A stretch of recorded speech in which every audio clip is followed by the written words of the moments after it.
ধন্যবাদ। আরেকটি ভিডিওতে আজকে আমি কথা বলবো পাবনা মানসিক হাসপাতাল সংকট ও সম্ভাবনা। খুবই গুরুত্বপূর্ণ একটি ভিডিও। আমার পার্সোনাল কিছু এক্সপিরিয়েন্সের কথা আমি শেয়ার করব। আমি আছি কাউন্সিলিং সাইকোলজিস্ট আসাদুজ্জামান রাজু। বর্তমানে প্র্যাকটিস করছি final mental health care centre, যেটি মিরপুর 2 অবস্থিত। পাবনা মানসিক হাসপাতালে আমার 2 বার যাওয়ার অভিজ্ঞতা রয়েছে। আমার পড়ালেখার প্লেসমেন্ট অনুযায়ী এখানে আমি গিয়েছিলাম। ওখানে যারা রোগী রয়েছে তাদেরকে আমি চিকিৎসাও দিয়েছিলাম। সাথে সাথে ওখানে তাদের যে ডাটাগুলো সেটিও আমি নিয়েছিলাম, যে হিস্ট্রি টেকিংয়ের যে বিষয়টি। এখানে আমার পার্সোনাল কিছু এক্সপিরিয়েন্স রয়েছে, সেটি আমি বলবো। আমি বর্তমানে যেহেতু ঢাকাতে প্র্যাকটিস করি, পাবনা এই যে হাসপাতালটি 1957 সালে প্রথমে হলো প্রতিষ্ঠিত হয়।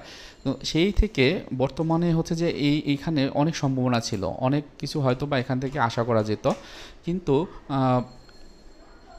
সেটি কিন্তু হয়ে ওঠেনি। এখন কী জন্য করা হয়ে ওঠেনি আমি জানি না। এখন আমি যে বললাম যে হয়ে ওঠেনি, কোনগুলোর কথা বললাম দেখেন।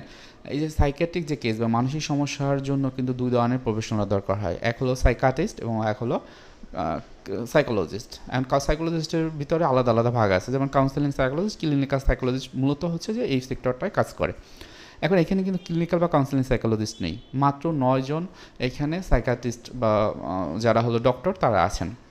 এবং এখানে বলা হয়েছে যে প্রতিদিন 400 থেকে 500 বহির্বিভাগে মানে রোগী আসে, এবং তাদের মানে ইনডোরে প্রায় 500-র মতো ভর্তি করা থাকে, এবং ইনডোরে প্রায় 150 থাকে হলো পেইং হিসেবে এবং নন পেইং হিসেবে থাকে।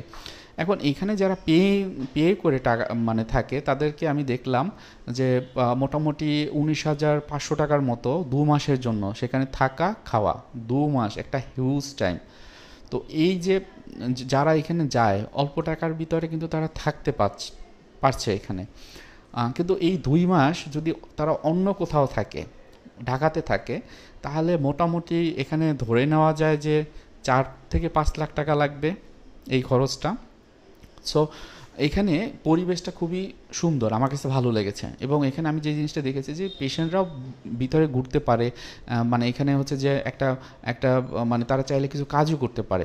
এবং আমরা যারা মেন্টাল হেলথ প্রফেশনে রয়েছি আমরা জানি যে রুগীদের জন্য এরকম একটা পরিবেশ খুবই ইম্পর্টেন্ট, তাদের মনের স্বাস্থ্য ভালো রাখার জন্য, যেটি এখানে রয়েছে।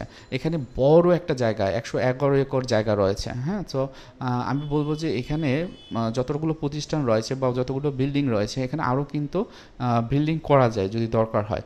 এবং প্রপার যদি সাইকিয়াট্রিস্ট এবং কাউন্সেলিং বা ক্লিনিক্যাল সাইকোলজিস্ট এখানে থাকে, এটা কিন্তু বড় একটা সোর্স হতে পারে বাংলাদেশের মানসিক স্বাস্থ্যে। তো এখানে অনেক কিছু করার আছে।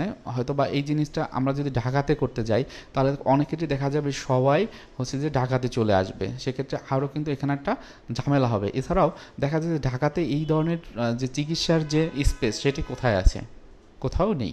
সো আমি যখন প্লেসমেন্টে এখানে যাই তখন ওখানে বলা হয়েছিল যে আমরা যদি চাই এখানে ইন্টার্নশিপ করতে পারবো, আমরা চাইলে এখানে 6 মাস বা 1 বছরে যদি দরকার হয় তারা থাকার ব্যবস্থা করে দেবে। কিন্তু আমার ওই সময় করা হয়ে ওঠেনি এই কারণ আমাদের নিয়মিত সুপারভিশন নিতে হয়, হয়তো বা সপ্তাহে 2 থেকে 3টা সুপারভিশন হয়।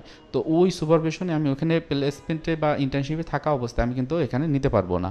সো আমাদের এখানে শর্ট একটা প্লেসমেন্ট ছিল। আমি ওখান থেকে যেই জিনিসগুলো জেনেছি সেক্ষেত্রে আমার মনে করি যে এখানে যেমন 9 জন ডক্টর এবং সোশ্যাল ওয়ার্কার রয়েছে 2 জন বা 3 জন, আর অন্য হচ্ছে স্টাফ এবং নার্স। সো এক্ষেত্রে যদি এখানে আরও সাইকিয়াট্রিস্টদের নিয়োগ দেওয়া হয় বা এখানে নিয়ে আসা হয় আর সাইকোলজিস্টদের, তখন কিন্তু এখানে ভালো একটা চিকিৎসা মানুষ পেতে পারে অল্প টাকাতে।